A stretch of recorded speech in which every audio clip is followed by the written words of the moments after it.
Welcome everyone to our discussion on the potential insecurity of the Social Security system. I'm so excited to moderate this panel of thought leaders to get into this very current issue dealing with Social Security benefits. The issue is the potential insecurity of the Social Security system, specifically benefits. And this isn't my opinion. This is based on the 2020 report by the Social Security trustees warning that unless congressional action is taken, Social Security benefits are likely to be decreased in the future. Now, in a few minutes, Dr. Wade Pfau, my co-moderator here, will talk about the trustees' report and the subsequent Wharton study that looks at how the COVID-19 pandemic may further affect Social Security benefits.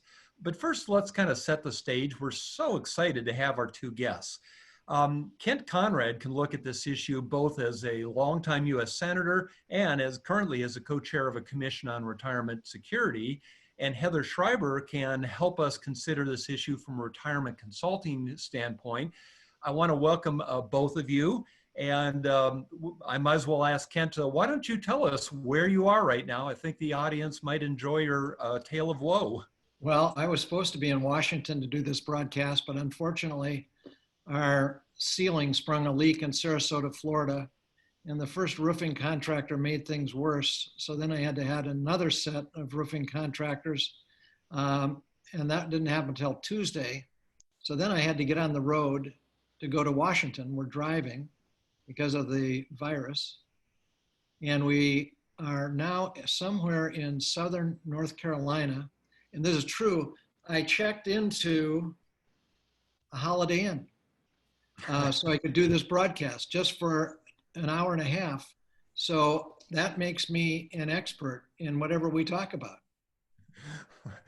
Well, we very much appreciate you making the effort. And see, Heather, you don't know how easy you have it. I know. So, well, let's get started with this. In the last few years, it seems like everyone, rich and poor, has been interested in Social Security and what they're likely to receive. Kent, you've seen this from a policy and legislative viewpoint, and Heather, you've worked directly with consumers and their advisors on this topic.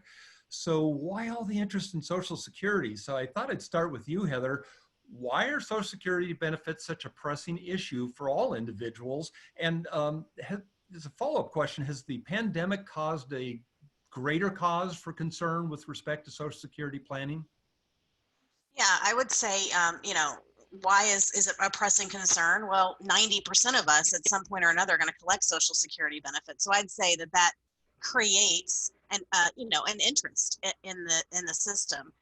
The other thing is, it tends to be with the advent of the replacement of the defined benefit model, right? We've seen defined benefit pension plans sort of waning, right? Especially in the non-governmental market.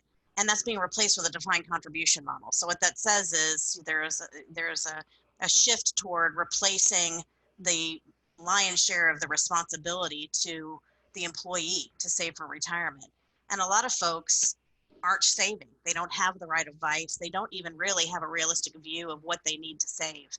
And for a lot of folks, in fact, it's sobering how many people, the majority of people, rely on Social Security for as much as 50%, even more, of their income in retirement. That's sobering because the average benefit right now is about $1,500. So can you imagine living on $1,500?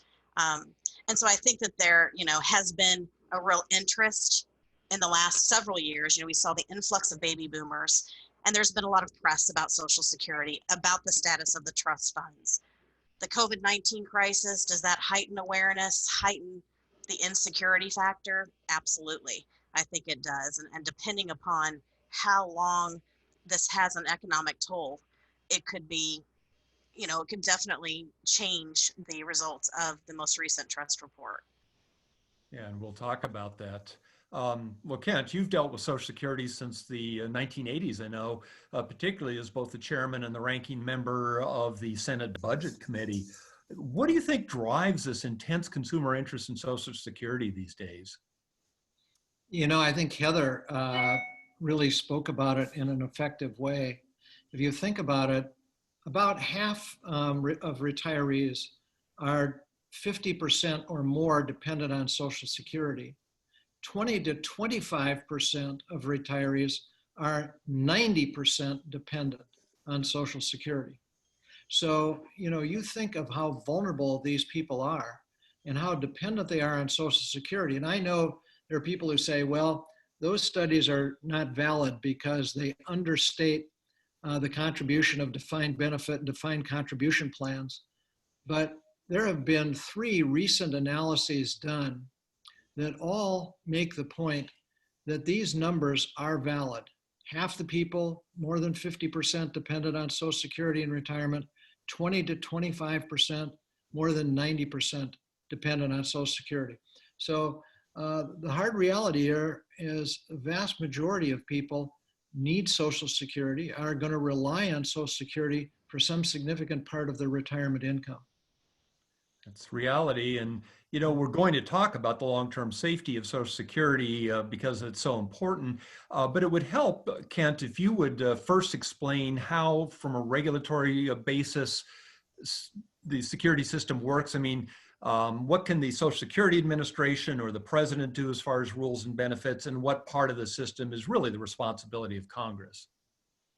The hard reality is that the administration and the Social Security Administration has very little ability to impact the long-term viability or the payout of Social Security. It's really Congress's responsibility to pass laws, certainly the president to either sign or veto those laws. So if you're going to affect the tax rate that provides the revenue for Social Security, that's up to Congress. If you're going to alter the benefits, limiting the benefits, or enhancing the benefits, that's a matter for congressional decision. If you're going to change the retirement age, slightly increasing it to make Social Security more viable, that's a matter for Congress to decide. So most of these issues are in the hands of the Congress. Okay. And certainly the administration to either sign the bills or veto them. Certainly. Well, this webinar, what sparked this whole thing was because of the 2020 Social Security Trustees Report, which Wade will talk about just momentarily. But Kent, one other question. Can you provide some insight into the actuarial process that the trustees, the administration uses in matching up taxes and benefits? I mean, the bottom line I'm asking here is how reliable are the numbers that we're going to talk about in the projections coming from the Social Security trustees? Having spent 26 years in the U.S. Senate on the Senate Budget Committee, having many reviews done of the Social Security Administration's forecasts, they're not perfect, but nobody does a very good job of projecting these long-term liabilities, matching income and outgo for these very long-lived programs. On the other hand, if you stack them up against other forecasters, they've got a pretty good record.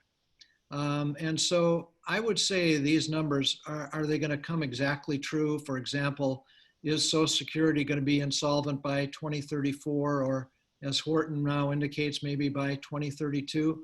They may be off a year or two, but the direction is certainly correct. And the notion that Social Security will not be able to meet somewhere between 21 and 23% of its obligations once Social Security is insolvent is probably very close to being accurate. Well, thank you, Senator. And I have a question for you, but first, for listeners who may just want a little more detail about what is the situation for Social Security. So the last major reforms to improve Social Security solvency were enacted in 1983. And at that time, policymakers sought to build up the trust fund to build up reserves to manage the demographic challenges related to an aging population. Now, in April of this year, the 2020 Trustees Report was released, and the trustees then estimated that the combined old age survivors and disability insurance fund would deplete in 2035. It's 2034 just for the old age survivor fund. At that time, incoming revenues would be sufficient to cover 79% of expenses. So the inflows from workers would then gradually cover less of that percentage in subsequent years as well. Now, this report was prepared before any effects from the global pandemic could be included. That Wharton Business School model that we've mentioned, they've released an analysis about the impact of the global pandemic on Social Security. And they look at assumptions about the impacts for increased unemployment, reduced payroll taxes, increased mortality, lower wage growth, and lower interest rates. So depending on the assumptions they use, they project that the trust fund could deplete as soon as 2032. The bottom line from these studies is that if nothing changes, we are looking at Social Security not being able to pay all of its presently legislated benefits in somewhere in the neighborhood of 12 to 15 years. So what happens then in terms of the reduction, and how would it be administered? Would everyone get an equal percentage reduction in their Social Security benefits, or is there something else that would be done? Wade, what the law provides is that when Social Security cannot meet its legislated obligations, there is then an across-the-board cut to match income and revenue. So right now, that reduction would be roughly 21%. There are other estimates as high as 23%. That would be an across-the-board cut imposed on all Social Security recipients. So that's how it works by current law. Now, I think almost all of us believe that Congress will act. Congress is not going to let the Social Security system be insolvent, not be able to meet its obligations. But the reality is, if Congress fails to act, if the administration, if Congress acted and the administration vetoed it and they couldn't get other legislation passed, we would face an across-the-board cut of, today's calculations indicate, 21%. Okay, thank you. And so Heather, in terms of how consumers and their advisors are thinking about this, what types of concerns are out there? Is there just a general feeling of uneasiness about Social Security's future? Do most people just assume it will be secure and they will get what they're promised? Or do some people even believe that Social Security may stop paying entirely at some point in the future?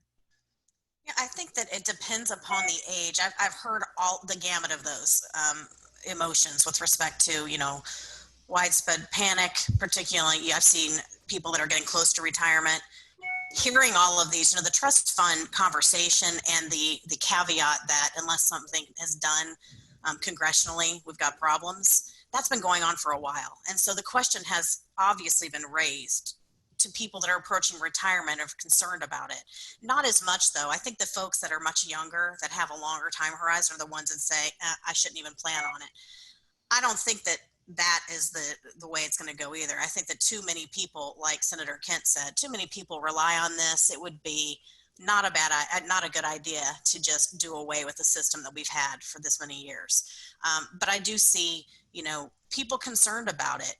What I have seen that's hopeful is that people are more aware. When I say people, consumers, and those lucky enough to have advisors, they're more aware that they need to pay attention to this decision, that it isn't just a, I retire, therefore I file kind of decision. That can create, if someone panics and says, well, it's not going to be there, so I'm going to run to Social Security and file right now at 62. I understand the concern, but you have to think about a lot of things, because that can create, for some people, that reduction and combined with statistically longer life expectancies can create overall retirement income insecurity, right? So it's kind of a broader conversation about looking at the what ifs. It's really, for those that are lucky enough to have advisors that can help them, really their role should be to help them navigate not only, if things are status quo and the Congress and the administration does, make the changes necessary such that we don't experience that reduction, but also the what if scenarios. We need to have alternative scenarios to have in place in the event that does happen. So to elaborate on that a little more in terms of where we go from here at this point, what are you telling clients and their advisors about the current situation? That Congress has this covered, that definitely there will be reforms in time, or to be aware of the future reduction in benefits, the possibility that could happen. And has your advice or has that discussion changed at all since the onset of COVID-19? Well, I just tend to be a glass half full kind of gal. So I have never subscribed to the opinion that it's panic, everyone should panic, it's not going to be there. I think that what I've said is, the closer you are to retirement, I think that the effects, I'm hoping, are less on those folks, because I think, 85% or so of the revenue that goes into the trust fund is from payroll tax. So I think where we're going to probably see some shift in the most effective changes to the trust fund, Senator Kent, you can tell me if you agree, but would be some sort of shift in payroll taxes. That's where I think we're going to get that. So the ones that are closer, I think, I would say, yes, it was never intended to be the lion's share to replace your entire retirement and your pre-retirement income. And so we need to really change the mindset in general. Even before COVID-19, that should have been a mantra. And certainly people with a longer time horizon, I say, yes, I think it'll be there. May it look different? Yes, it probably will. You probably will have a full retirement age benefit that's higher than 67, or perhaps not be lucky enough to have a delayed retirement credit to the tune of 8% per year. But you really shouldn't be focusing on it as relying on it for the lion's share of your income. And because they have a longer time horizon, hopefully the message gets out there. They have quality advisors in their corner to help them sort of shift that methodology or that opinion that it should be. Okay. Let me kind of take the temperature, Kent, and we're getting a lot of questions related to everything you all are talking about, is what's Congress going to do, and we can get into that, but let me just kind of take a general temperature from you. Obviously, you got a lot going on in Congress. What might a member of Congress look at, or how might they look at the current situation? I mean, we're hearing about it on the campaign trail, but is Congress prioritizing this issue realistically, or are they so distracted with other pressing demands that they're not getting to it? What do you think?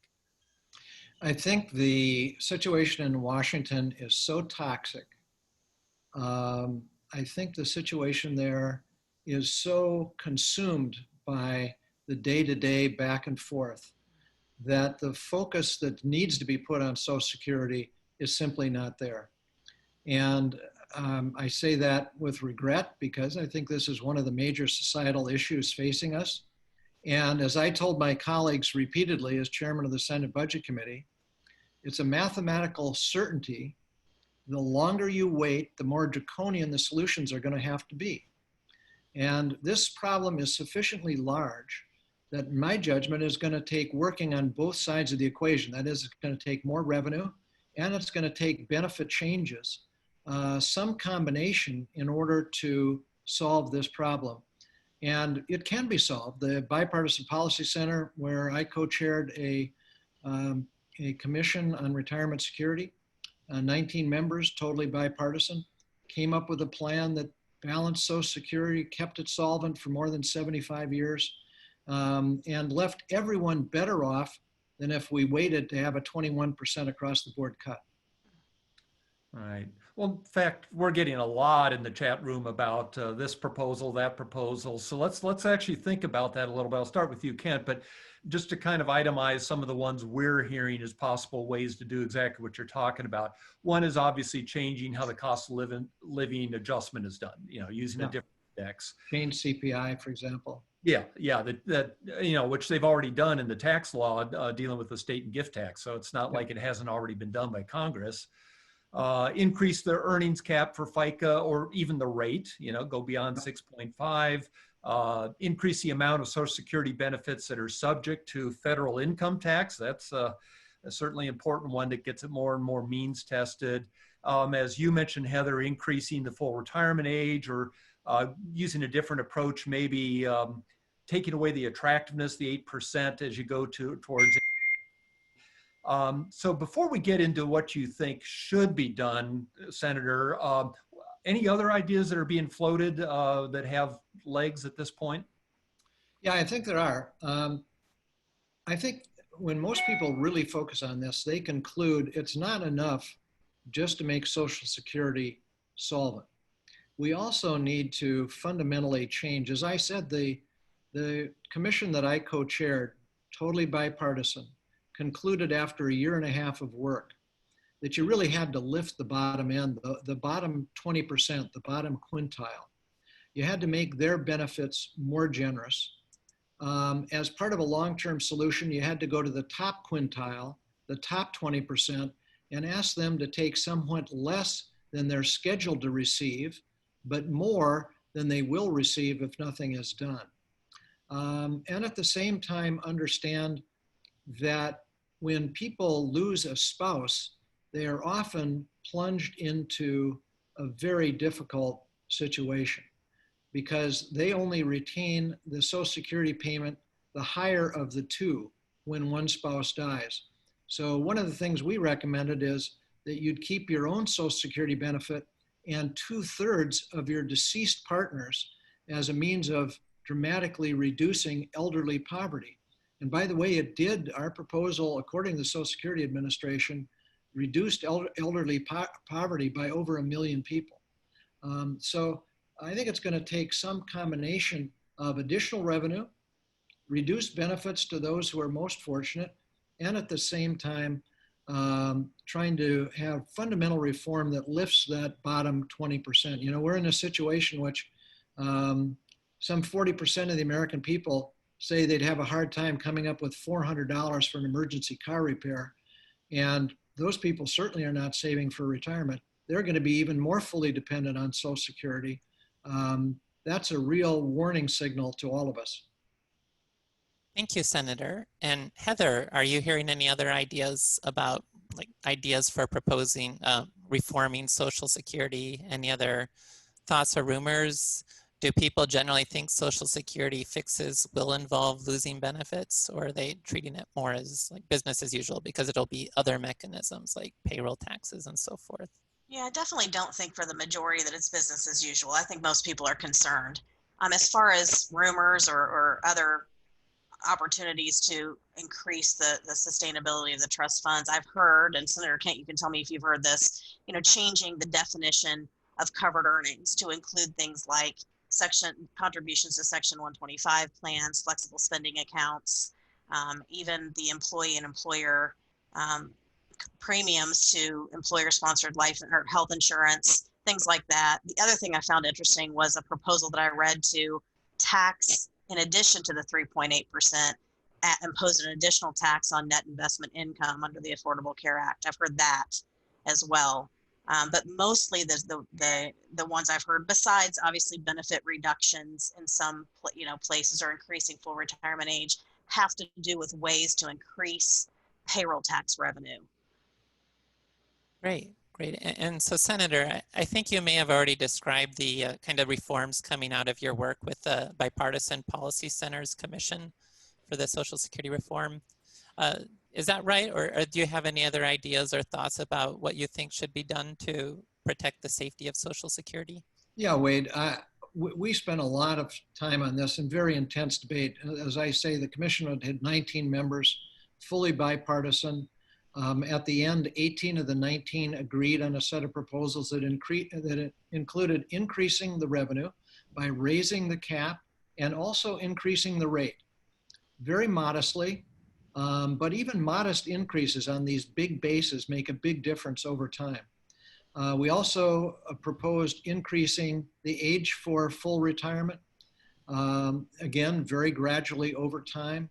But given how much longer people are living, I think that is going to have to be part of any solution, while still allowing people to retire at 62, because there are people who are in very difficult work environments and they simply can't work past the age of 62. So we thought you need to continue to allow people to retire at that point, although with a reduced amount.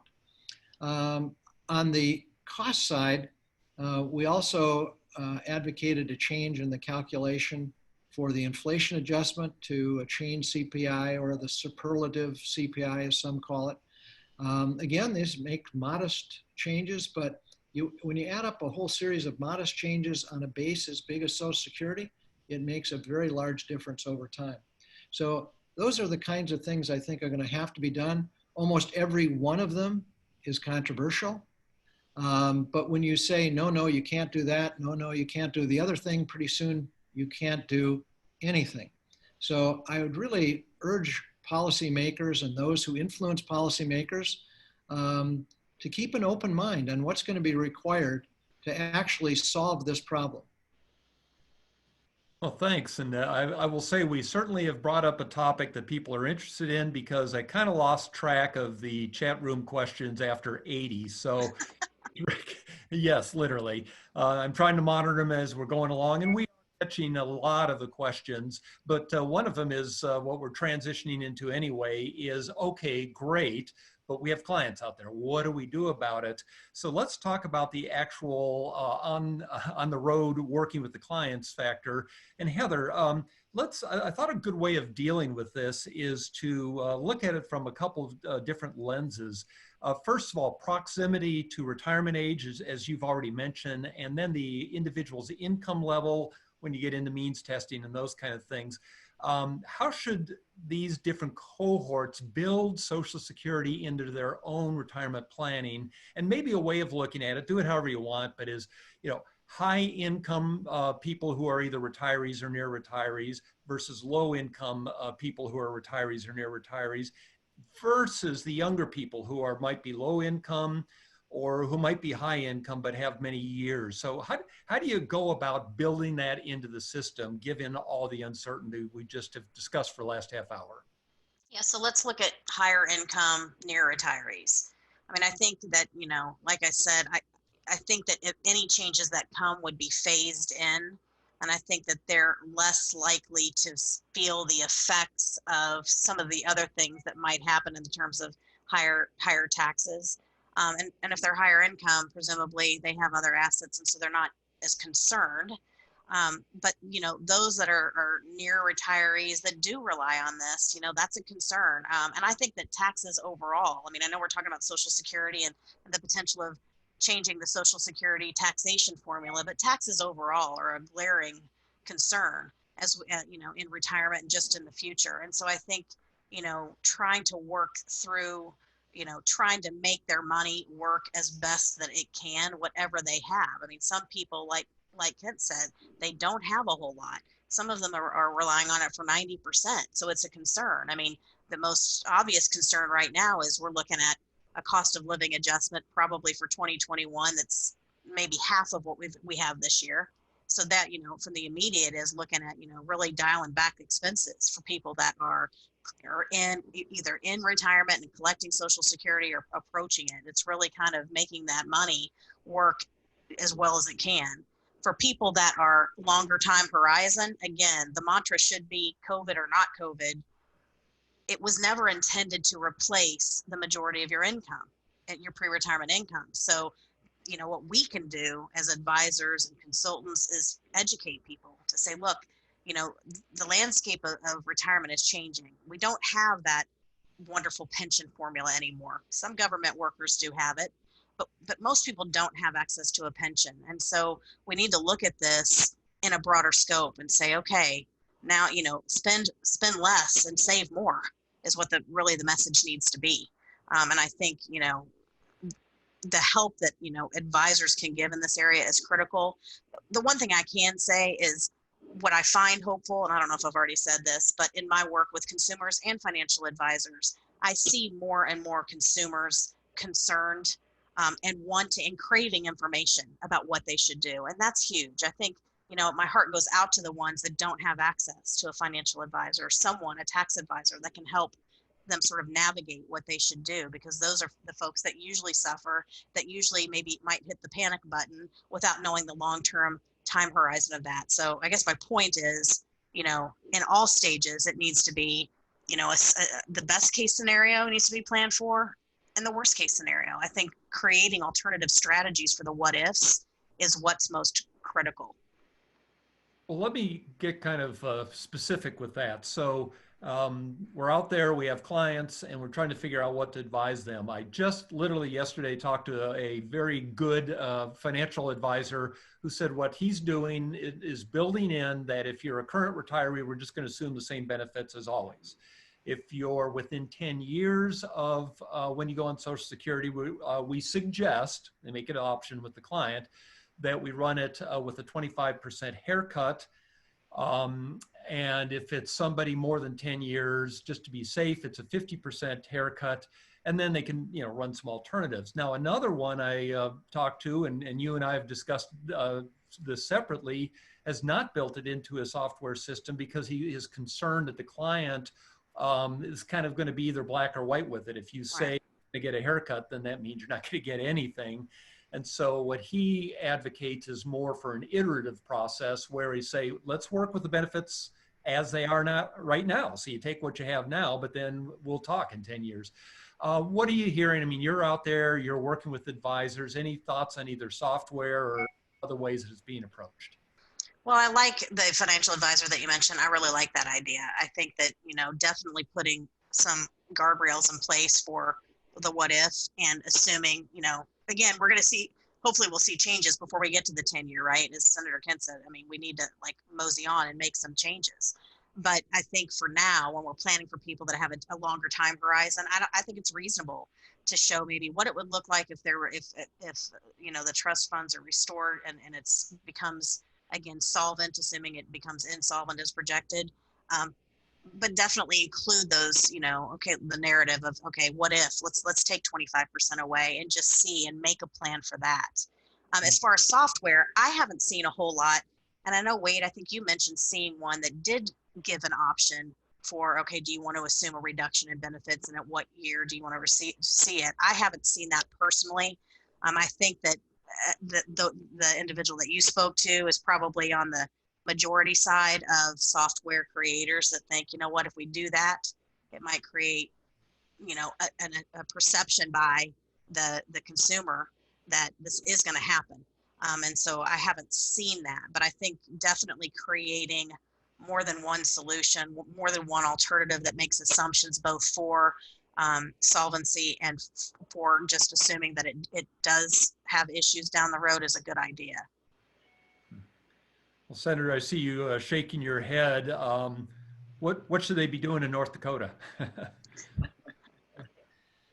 I hesitate to give specific advice, but I would say this. To me, it's just the better part of wisdom to take into account the possible outcomes here.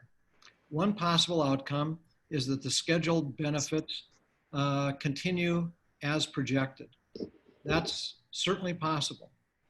Another possibility is that we face insolvency and that everybody takes a 21% cut.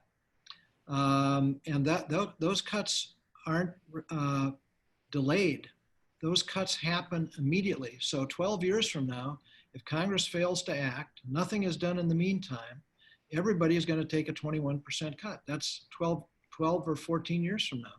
So to me, it would be wise to put that into anybody's plan that they could face that reality. That will help educate people as well.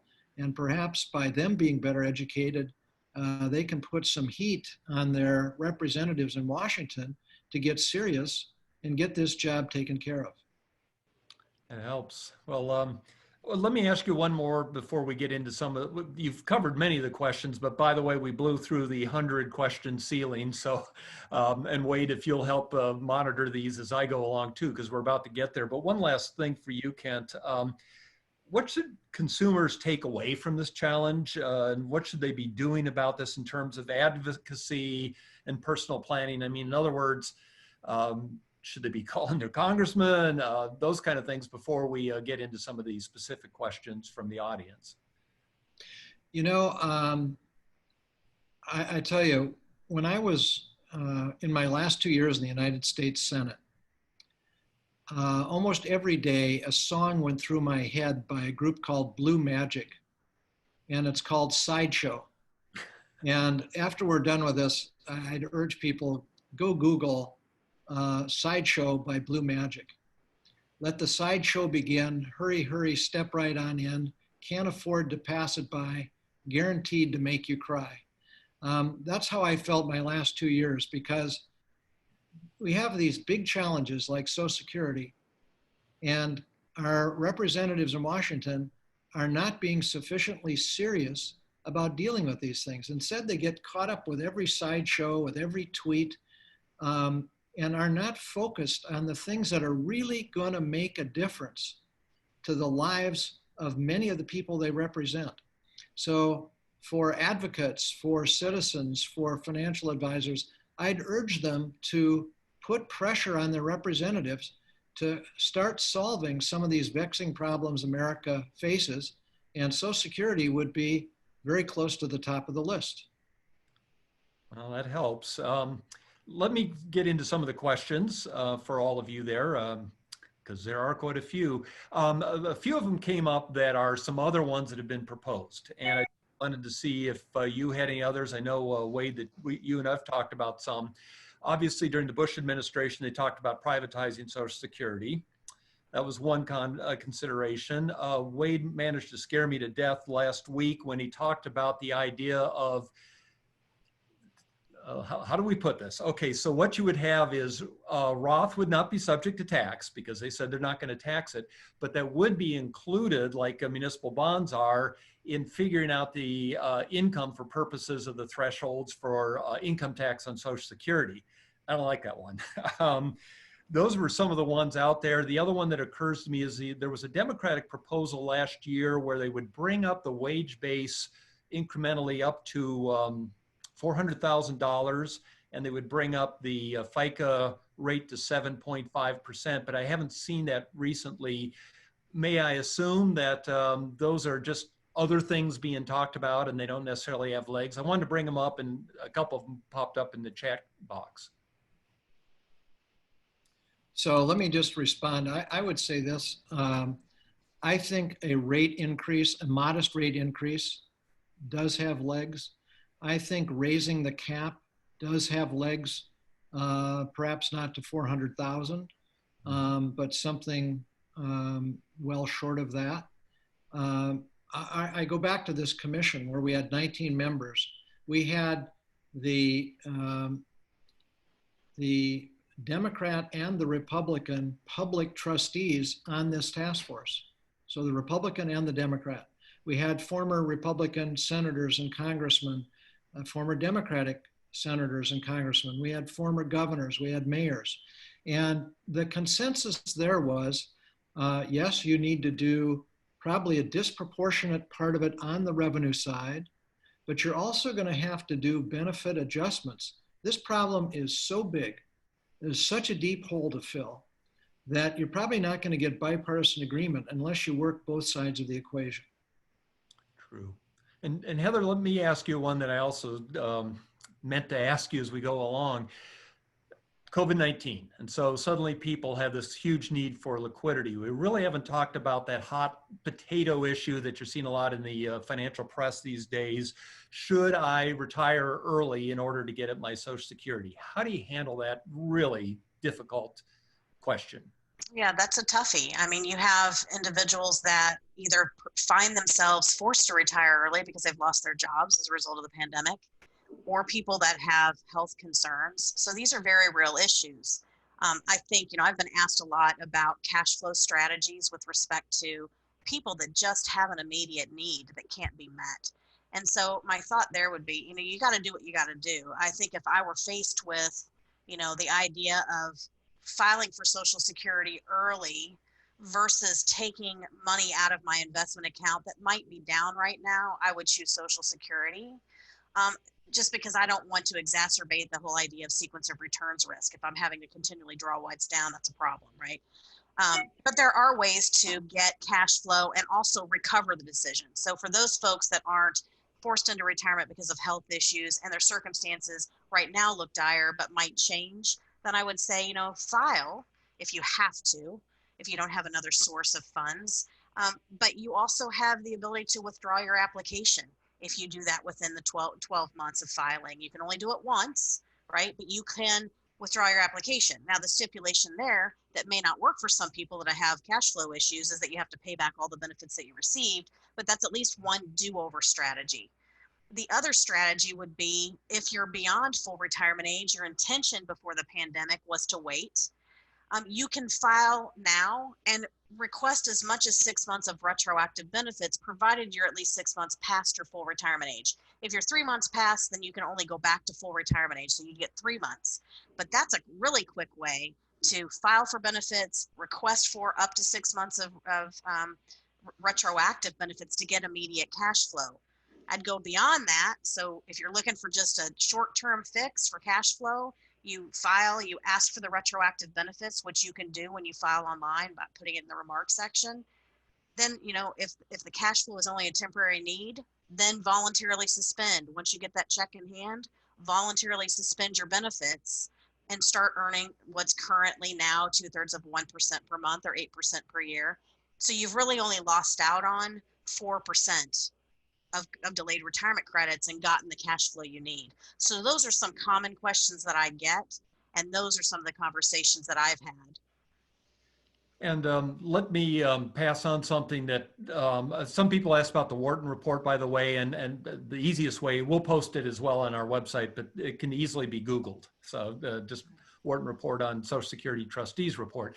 One of the things that came up with that relative to COVID-19, and Wade, if you would kind of elaborate on it, but I just want to point out that it's a more nuanced issue than just the fact that there's going to be less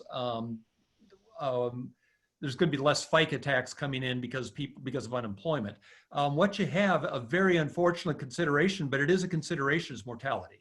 So if it's striking the elderly more than the young, that does remove some of the people from the Social Security pool that otherwise would have more longevity. It's bringing down wages, and remember, we work off an average wage index, so it may have that effect. And then also in this period currently of very, very low inflation, that brings down the COL, which at least they're projecting there's not even going to be one next year. And so that's keeping it down. Wade, you might talk about that a little bit more, but I think that's something people need to realize, that it's not just a simple, oh, gee, we have COVID-19, and so we're not going to have FICA. Yeah, I mean, it did consider a number of factors, and some of them were actually, from the perspective of Social Security, helping to improve the trust fund status. But actually the biggest factor they found was just the extremely low interest rate environment that we're in now, that the Social Security Trustees report doesn't really account for this possibility of interest rates being so low. And that's going to reduce the earnings on the trust fund, which is ultimately what they find would be the biggest trigger to lead to that depletion happening sooner. Okay, yeah, that's worth keeping in mind. That's not necessarily good news, but it's not just a simple matter of less FICA coming in. Now, there is another quirk in Social Security that some people have been asking about, which is the way it works. You look at the average wage index when you're 60, and your past earnings are then adjusted upwards to what average wages are at age 60. So right now we're at people born in 1960 are those who are going to be affected by what the average wage index is this year. Now, usually the average wage index increases. The only time since the 1950s it decreased was, I think, in 2009, where there was a small decrease. We don't yet know what's going to happen this year, but if for whatever reason the average wage index had a dramatic drop this year, then suddenly people born in 1960 would have a lot lower benefits than people born in 1959. And I think that is a specific COVID-19 issue that is creating concern that could Congress possibly create any sort of fix so that we don't see that sort of unexpected drop in that particular, for that group of individuals. All right. Anything else going on as far as the coordination between Social Security and Medicare? So like Wade, you'd mentioned you talked to an advisor who was saying maybe what you do is you, if I understood you correctly, you assume the increase in the Social Security benefit to be less than it might actually be because money's coming out of the Social Security check to pay for Medicare Part B. I guess I'm just curious if there's any talk about any kind of coordination, because really Medicare Part B is means tested. So is that a consideration in it? Whoever wants to answer that one. Yeah, and just to further elaborate about that. So if you're running a financial plan and assuming 3% inflation, for example, you might inflate Social Security at 2%. That could either be because you believe there will be this reform that would lower the cost of living adjustment for Social Security, or it could be to account for this idea that Medicare premiums may increase at a rate faster than inflation. And so your net Social Security benefit would be less over time. Right. And we are getting some questions also about, so at least 3 of us in this audience are RICPs. And yes, we recognize that this is something we need to factor in. How do we teach advisors in the future from a retirement income standpoint? That is partly why we had this webinar to talk about it. Wade, do you see other questions that think would be a good one to increase or to include? Yeah, so there's some questions about, and we've touched on this somewhat, but just this idea of how much are people thinking about Social Security? And that relates also to the Social Security statement. And do people understand those? Are they actually, maybe Heather, do clients and consumers tend to get a hold of their Social Security statements, and do they look at the value of their benefits projected from those? And do they understand it? And just in that regard, I even had a kind of a personal embarrassment that ultimately helped me. I thought the statement was reporting my benefits in future dollars. So when I'm age 70, what I was seeing there, I assumed was my benefit at age 70. If I wanted to know what that was worth today, I had to discount it for years and years of inflation. And then I found out that was wrong. And that actually increased kind of my lifetime Social Security benefits by hundreds of thousands of dollars. But just the Social Security statement assumes future wage growth will be 0 and inflation will be 0.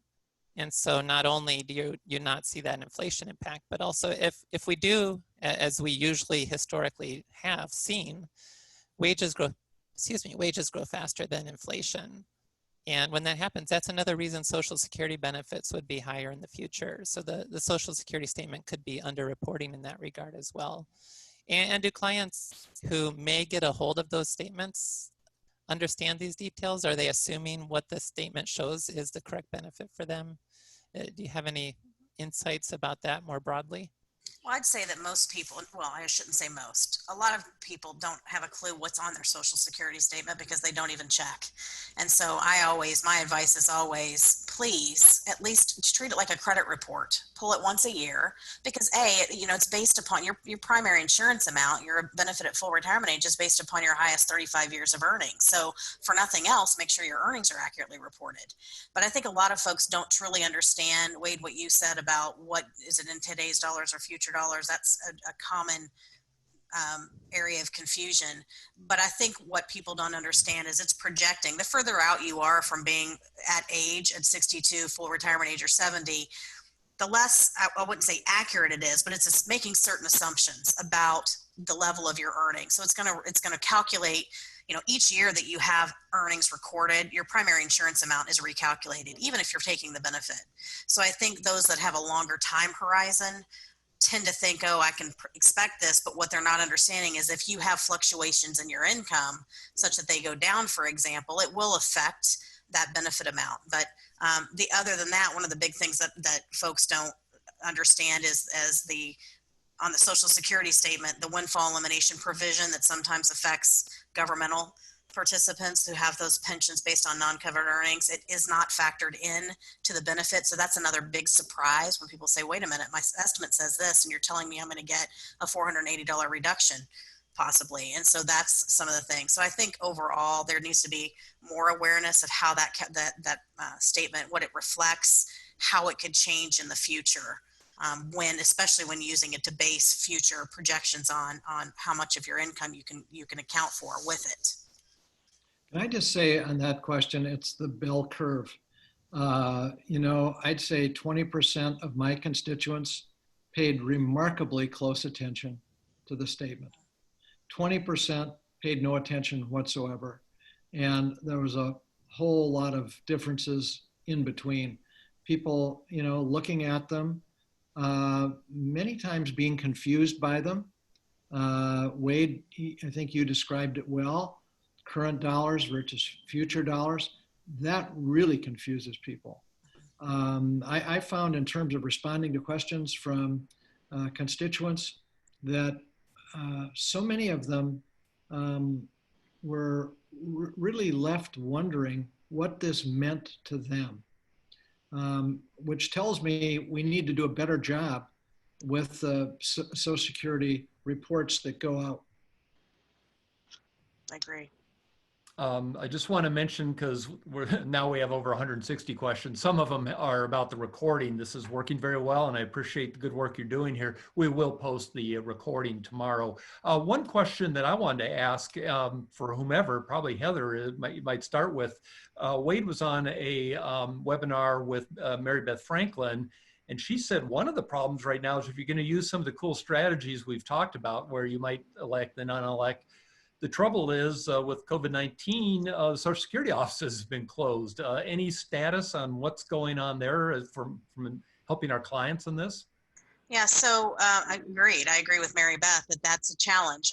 As of March 17th, the Social Security field offices have been closed, and I haven't heard when they might reopen.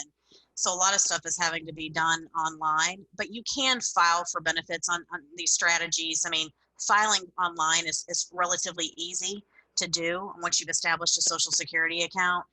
Filing and asking for retroactive benefits, here's the problem: because they're closed, you know, it may take longer than normal to process that request to start benefits or to get retroactive benefits. Both of those things can be done online, but I agree with Mary Beth. There is a concern that, you know, when they first closed, they were basically saying, hey, we're only processing those dire of claims, those that have disability issues and so forth. Hopefully things are starting to sort of lessen a little bit so that people that are now filing for benefits are getting more attention, because that's obviously a concern as well. Are there any next steps, Senator, as far as what you're doing with the bipartisan committee? I'm just kind of curious. I mean, we talked about the fact that Congress is distracted right now, but any next steps? You know, we were asked to go and testify before Congress, before the committee that deals with senior issues. And I was amazed at the turnout on the committee. Virtually every member of that committee, more than 20, came to hear our proposal. So there was an intense level of interest. But again, unfortunately, with what's happened with the pandemic, with what's happened with, you know, the sort of the reigning chaos in Washington, people are just off of doing the things that really need doing. And so there's a loss of focus in Washington on the things that are really, and this is my judgment, that are things that really need attention. So I'd urge those who are listening, those who are talking to people who can influence their members, and we need to help them understand their job is to work on these things that really make a difference in the lives of their constituents. And, you know, pay a little less attention to all the sideshow issues that float through Washington. Wade, do you see any last question? I mean, again, we have a lot of questions, but that we should fit in while we still have the benefit of a couple minutes? Yeah, maybe an important recent question that came in was back to that idea that if no action's taken and we have that 20%, 21% cut when the trust fund depletes, there was a question about would that apply retroactively to people already receiving benefits, and so therefore should people rush to claim before the trust fund depletes, or would that be across the board, just affecting everybody, both those who've already claimed and those who haven't? It's across the board. Yeah, thank you for that clarification.